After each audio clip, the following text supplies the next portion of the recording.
बीमार नहीं पड़ते हैं जब तक बीमार नहीं पड़ते हैं तब तक अपने आप पर केयर नहीं करते हैं। सिंपल फॉर्मूला है, अगर हम केयर नहीं करेंगे तो हमें अफेयर नहीं होगा। चाहे खुद का केयर करें या दुनिया का केयर करते हैं, किसी का अगर केयर करते हैं उससे अफेयर हो जाता है। तो सुबह सुबह हम लोग जब यहाँ पे एक जगह होते हैं, अच्छी अच्छी बातें करते हैं, तो इससे क्या होता है, ब्लड सर्कुलेशन बेहतर हो जाता है खाली बोलने से। नर्व सिस्टम एक्टिव हो जाता है, कॉन्फिडेंट बढ़ता है। अगर हम बीमार हैं, अगर कोई पैरालिसिस के भी शिकार हैं, अगर सुन रहे हैं सुबह सुबह, तो उनका रिकवरी तेज हो जाएगा। किसी भी तरह के डिजीज से हम लोग अगर पीड़ित हैं।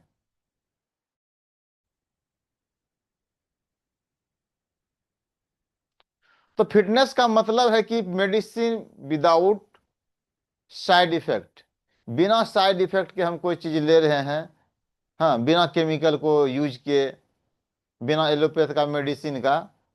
तो सही रूप में हम लोग आज फिट हैं। और आज 3 मंजिला 3 तल्ला मकान है, अगर दौड़ते हुए चल जाते, हाँफते नहीं हैं, दम नहीं फूलता है, तो हम मान सकते हैं अपने आप को स्वस्थ हैं। तो पैरालिसिस पेशेंट में जब हम देखें कि आखिर उसको कौन से ऐसे पोषक तत्व है, न्यूट्रिशन है, सपोर्ट उनको रिकवरी में मदद कर सकता है। तो इसमें है हाई प्रोटीन डाइट। ब्रेन और उस शरीर का जो जिस पार्ट का मतलब डिस्कनेक्ट होता है, तो प्रोटीन क्या करता है, न्यू सेल्स, न्यूरॉन बनाने में मदद करता है। जो डैमेज है उनको रिपेयर करने में। तो हाई प्रोटीन डाइट, प्रोटीन जबरदस्त उनको होना चाहिए। ओमेगा 3, विटामिन D12 और डी, और बी कॉम्प्लेक्स, 4-5 तरह का जो सप्लीमेंट है बहुत ही उनके लिए अनिवार्य है। और उनको फिजियोथेरेपी, और ब्रेन के लिए हम लोग उसको जो इमोशनल कंट्रोल के लिए ब्रह्मी को यूज कर सकते हैं।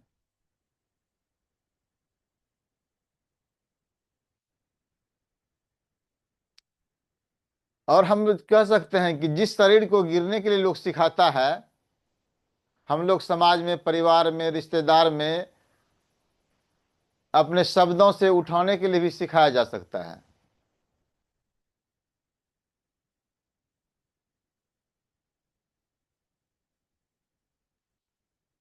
तो पैरालिसिस शरीर को शांत कर देता है, बिल्कुल सत्य है। लेकिन अगर मन जाग जाए तो असंभव भी संभव हो सकता है। हमारा एक शब्द, एक स्पर्श और एक मुस्कान किसी के लिए एक नई जिंदगी की शुरुआत बन सकती है। चाहे पैरालिसिस के मरीज हो या किसी भी डिजीज से वह सफरिंग कर रहा हो, पीड़ित हो, तो एक जरूर है उनसे जाएं और एक आत्मीयता के साथ में उनसे बातचीत करें, मुस्कान लाएं। अगर वह, गांव घर में भी कहावत है कि आशा जिए निराशा मरे। आशा का संचार करेंगे, पॉजिटिव शब्दों का बात करेंगे, उनके परिवार के हर सदस्य का भी काउंसलिंग करेंगे कि कैसे उनका केयर करना है। तो हम लोग आज से संकल्प लें कि हर मरीज को सम्मान दें। जितने भी घर में है, कहीं हम देखने जाते हैं पेशेंट को ही, तो उनको, हमको हर मरीज को क्या करना, सम्मान देना है। उनकी क्षमता को पहचानना है, कुछ न कुछ उसमें पॉजिटिव होगा। उनको हमको क्या करना है, पहचानना है, उनको सराहना है। और उनके लिए समय निकालें हम लोग, जितने निकाल सकते हैं। और परिवार को भावनात्मक सहयोग दें।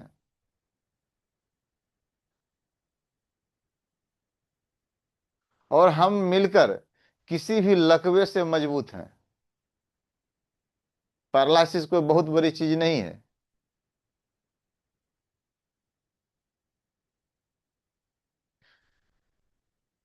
तो कहने का मतलब है recovery beings the moment hope is born. बहुत बहुत धन्यवाद सर।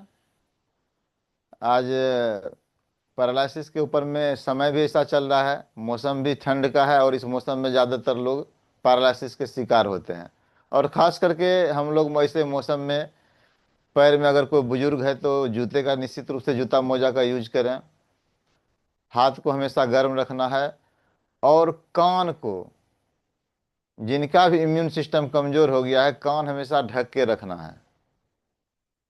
किसी भी परिस्थिति में कम ठंड लग रहा है, ज़्यादा लग रहा है, मतलब कम भी ठंड है फिर भी रखना है। बहुत बहुत धन्यवाद। Back to Anand sir. एक जोरदार क्लैपिंग एसबी गुप्ता सर के लिए। इन्होंने पैरालिसिस के बारे में बहुत अच्छी जानकारी दी। इनकी सबसे अच्छी बात हमको आज ये लगी, इन्होंने बताया कि मरीज को सम्मान दें। बहुत सारे लोग ऐसे हैं जो कामना करते हैं कि इनको कष्ट है और जल्दी चले जाए दुनिया से। तो हम लोगों को ऐसा कभी नहीं सोचना है। हर आदमी को ऊपर वाला